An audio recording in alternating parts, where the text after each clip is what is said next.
তাফসীর মাহফিল CHP।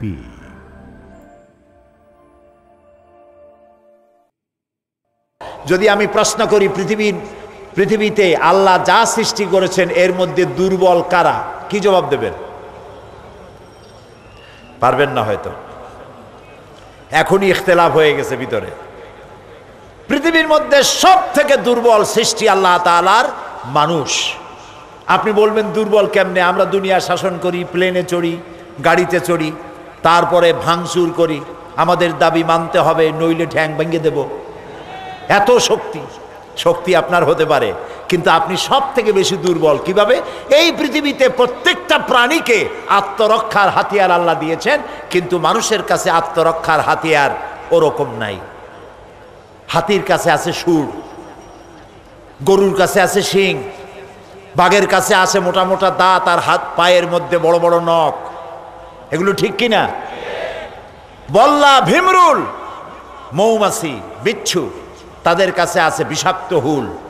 প্রত্যেকটি প্রাণী লক্ষ্য করবেন, প্রত্যেকটি প্রাণীর কাছে আত্মরক্ষার হাতিয়ার আছে না নাই বলেন? কেবলমাত্র কার কাছে নাই? আমাদের কাছে নাই। আমাদের কাছে, আমরা যদি মোকাবেলা করতে চাই সাপের, বাঘের, শত্রুর, তাহলে লাঠির আশ্রয় নিতে হবে, নইলে বন্দুকের আশ্রয় নিতে হবে। আমার বডিতে, আপনার বডিতে এমন কিছু নাই যা দিয়া বাঘের সাথে, সাপের সাথে লড়াই করতে পারেন, ঠিক কিনা? পারবেন করতে? কুকুরে যদি আপনারে কামড়ায়, এত তো আপনি বড় নেতা, খুব মাতবাড়ি করেন, বহু রকমের সমস্যার সমাধান করার জন্য এগিয়ে আসতেছেন, কুত্তায় কামড়াইলো আপনি কি কুত্তারে কামড়াই দিতে পারবেন? পাল্টা একটা কামড় দিতে পারবেন? এই জন্য কবি বলেছেন, কুকুরের কাজ কুকুরে করেছে, কামড় দিয়েছে পায়। তাই বলে কি কুকুরে কামড়ানো মানুষের শোভা পায়? শোভা পায় না এই জন্য যে কামড়াইতে পারবে না, তো ওর চামড়ার মধ্যেই তো আপনার দাঁত ঢুকবে না, ওরে এক কামড় দিতে গিয়ে আরো 6 কামড় আপনি খাবেন। তাহলে দেখা গেল মানুষ এদিক থেকে দুর্বল, ঠিক না? এটা সবার চাইতে কে ভালো বোঝেন তাই কন? আল্লাহ। বলেন আল্লাহ। মানুষ আত্মরক্ষার হাতিয়ার হিসাবে কিছু পায় নাই, এমনকি সে চোখ দিয়া কিছু দেখতেও পারে না আলোর সাহায্য ছাড়া। আলো না থাকলে অন্ধকারে কিছুই সে দেখতে পায় না, নিজের শরীরও দেখে না। এই জন্য রব্বুল আলামিন এমন একটি হাতিয়ার মানুষকে দিয়ে দিয়েছেন, সেই হাতিয়ারের সামনে তামাম দুনিয়া কাবু হয়ে গেছে। নাম কি সেই হাতিয়ারের? জ্ঞান। হাতিয়ারের নাম জ্ঞান। এই জ্ঞান দিয়ে হাতি, ভল্লুক, বাঘ, সিংহ ধরে, তারপরে খেলা দেখাইয়া এরপরে পেট ভরে খায়। এই জ্ঞান দিয়ে পাখিকে পিছনে ফেলে রকেটে চড়ে দুনিয়ার এক প্রান্ত থেকে আর এক প্রান্তে চলে যায়। এই জ্ঞান দিয়েই সমুদ্রে মাছের সাথে প্রতিযোগিতা করে সাবমেরিন দিয়ে কোথার মাছ কোথায় পড়ে থাকে, মহাবিশ্বের মহাবিশ্বয়। আল্লাহ তাআলা বলছেন, কিতাবুন আনজালনাহু ইলাইকা। কিতাবের প্রতি ঈমান। শিবেনটা কি? কিতাবুন আনজালনাহু ইলাইকা, এটি আমি আপনার প্রতি অবতীর্ণ করেছি। এটি একটি কিতাব। এটি একটি কিতাব, গোটা কোরআন শরীফ কিতাব। এর প্রত্যেকটি সূরা কিতাব, এর প্রত্যেকটি আয়াত কিতাব, এর প্রত্যেকটি শব্দ কিতাব, এর প্রত্যেকটি অক্ষর এক একটা কিতাব।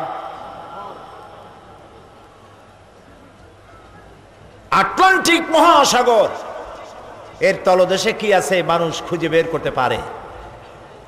পারে না? পারে বলেই তো টাইটানিক আবিষ্কার করছে না? পানির মধ্যে ডুবিয়া কোথায় টাইটানিক আছে খুঁজে বের করছে। তাহলে বোঝা গেল আটলান্টিকের নিচে যাওয়া যায়। কেউ যদি আটলান্টিকের পানি মাপতে চায় ভাত খাওয়া চামচ দিয়া, ভাত খাওয়া চামচ কি চট্টগ্রামে ছোট না বড়?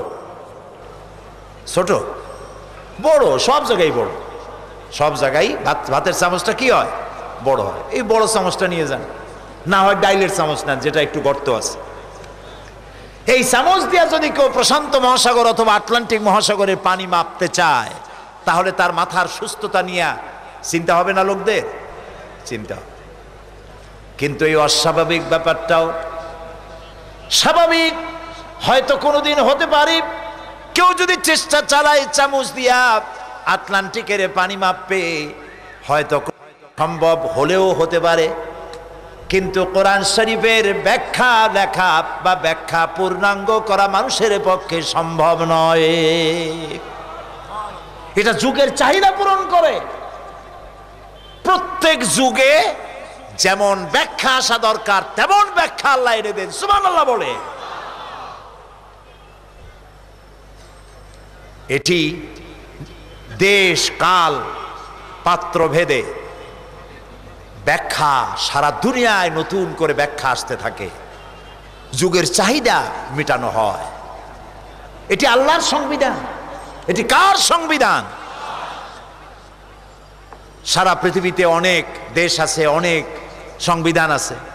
এই সংবিধানগুলি মানুষে বানায়, আবার মানুষের এই সংবিধান রদবদল করে। আমাদের দেশের সংবিধান কয়বার পরিবর্তন হয়েছে জানেন? এ পর্যন্ত 14 বার হয়ে গেছে, 15 বার হওয়ার কাছাকাছি আসছে। কিন্তু আল্লাহর কোরআন, আল্লাহর সংবিধান, এর মধ্যে কোনো পরিবর্তন হয়েছে? হওয়ার সম্ভাবনা আছে না। প্রিয় ভাই সব, আল্লাহ রাব্বুল আলামিন বলেন, এ কোরআনকে আমি এই জন্য নাজিল করেছি, কিতাবুন আনজালনাহু ইলাইকা লিতুখরিজান নাসা মিনাজ যুলুমাতি ইলান নূর। কোরআন এই জন্য নাজিল করেছি যাতে করে এই কিতাব দিয়ে আপনি মানব গোষ্ঠীকে অন্ধকারের ভিতর থেকে আলোর দিকে নিয়ে আসতে পারেন। সুবহানাল্লাহ বলেন। অন্ধকারের ভিতর থেকে আলোর দিকে নিয়ে আসবেন। অন্ধকার কি? অন্ধকার হলো মানুষের তৈরি করা আইন। মানুষ যত আইন তৈরি করেছে সব অন্ধকার, আর আল্লাহ যেটা বানাইছেন ওইটা হলো আলো। এটা কি? আলো। এই অন্ধকার থেকে আলোর দিকে নিয়ে আসেন।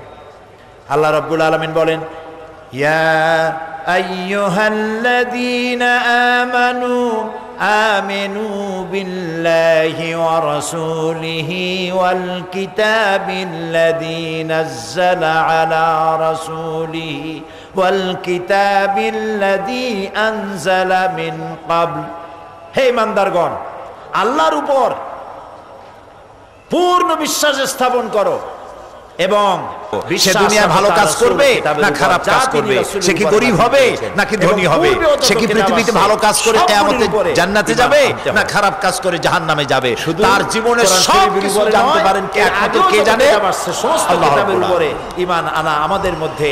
ওয়ামা তাদরি নাফসুম মাযা তাকসিবু গাদা। ভাইরা লক্ষ্য করে শুনেন, কিতাবের উপর ঈমান আনা, কোরআনের উপর ঈমান আনা, এতটুকুন বললে শেষ হবে না যে কোরআন আল্লাহর কিতাব। আসুন আমরা সবাই মিলে চুমা খাই, আসুন আমরা মাথায় রাখি, আসুন আমরা বুকে লাগাই। হ্যাঁ, মাথায় লাগান, চুমো লাগান, কপালেও লাগান, কিন্তু এই জন্য তো কোরআন আসে নাই। মাথায় লাগাইয়া চুমা দিয়া আমি কি সেই পারপাস সার্ভ হবে আমার যে জন্য কোরআন নাজিল হয়েছিল? আরে ভাই কথা বলেন না কেন? ডাক্তারের প্রেসক্রিপশন যদি চুমা খান আর সকাল বিকাল আপনি পড়েন, কোনো পাগলেও বলবে আপনার রোগ ভালো হবে? কোন জবাব দেন? তা আমরা তো তাই করতেছি। মহান আল্লাহ রাব্বুল আলামিন মহা চিকিৎসক। আমাদের ব্যক্তি, পরিবার, সমাজ ও রাষ্ট্রের সব রকমের ব্যাধি দূর করার জন্য আল্লাহ তাআলা কোরআন নাজিল করলেন, আর এটাকে শেফা বললেন।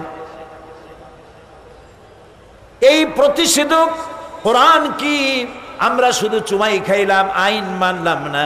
এই জন্য আল্লাহ তাআলা বলেন, وَمَن يَكْفُرْ بِاللَّهِ وَمَلَائِكَتِهِ وَكُتُبِهِ وَرُسُلِهِ وَالْيَوْمِ الْآخِرِ فَقَدْ ضَلَّ ضَلَالًا بَعِيدًا। যে ব্যক্তি আল্লাহ এবং তার রাসূল, ফেরেশতা এবং কিতাব আর রাসূলগণের উপরে কিয়ামতের দিন বিশ্বাস স্থাপন করে না, সে মারাত্মকভাবে পথভ্রষ্ট, গোমরাহ। পৃথিবীতে শান্তি হবে না। আপনারা কি মনে করেন আমেরিকায় খুব শান্তি? বলতে পারেন যে কোরআনের আইন যারা মানে না তাদের তো বহুত শান্তি। লন্ডনে শান্তি, আমেরিকায় শান্তি। কি শান্তি তা তো আমরা দেখছি, আমরা দেখেছি কত শান্তি। স্বামী তার স্ত্রীকে বিশ্বাস করে না, স্ত্রী তার স্বামীরে বিশ্বাস করে না। পিতামাতা সন্তানকে যে পরিমাণ স্নেহ করা উচিত তা করে না, সন্তান ও পিতামাতাকে তাই শ্রদ্ধা এবং ভক্তি করে না। আমার নিজের চোখে দেখেছি, ইংল্যান্ডে, আমেরিকায় মা নিজের সন্তানকে পুশ চেয়ারে করে রাস্তা দিয়ে ঠেলে আর কুত্তার বাচ্চা কোলে নিয়ে হাঁটে। তো ওই বাচ্চাটা বড় হয়ে তার মায়ের ভক্তি করবে কেন? কোন দুঃখে? ঠিক কিনা? ঘরে ঘরে অশান্তি। আমাদের পারিবারিক সিস্টেম আছে বাংলাদেশে, যৌথ পরিবার, আলহামদুলিল্লাহ গঞ্জরে। আমার দেশে মা বাবা বউ বাচ্চা নাতি পুতি একসাথে আমরা থাকি, ঠিক না? এই যৌথ পরিবার সে দেশে নাই, ব্রোকেন ফ্যামিলি। আমেরিকায় তো অধিকাংশ পাগল, তাদের যত হসপিটাল আছে পাগল দিয়া ভরা, অধিকাংশ পাগল। কেন? স্বামী স্ত্রীর মধ্যে যদি শান্তি না থাকে তো পাগল হবে না, হবে কি? ছাগলের চাইতে খারাপ হয়ে যাবে। বউর সাথে ঘরেও শান্তি নেই, বাইরেও শান্তি নেই। বউ তো দেখে তার স্বামী আর একটা পুরুষের বিয়ে করছে, আবার স্বামী দেখে স্ত্রী আর একটা মেয়ে লোকের বিয়ে করছে। পুরুষে পুরুষ বিয়ে করে, মেয়ে লোকের বিয়ে করে। নাউযুবিল্লাহ। এই সব গায়রে মুহাজ্জাব লোকেরা আমাদের বলে আমরা নাকি মৌলবাদী, সন্ত্রাসী। বেটারা আইসে দেখ আমাদের দেশে একটা মাহফিল দেখে যা, কলজে ঠান্ডা হয়ে যাবে। তাদের দেশে আছে এগুলি? প্রিয় ভাই, সব অশান্তির দাবানলে তারা জ্বলছে। তারা যত চেষ্টা করুক আমাদের বিরুদ্ধে কিচ্ছু করতে পারবে না। ইসলামের বিজয় হবেই হবে ইনশাআল্লাহ।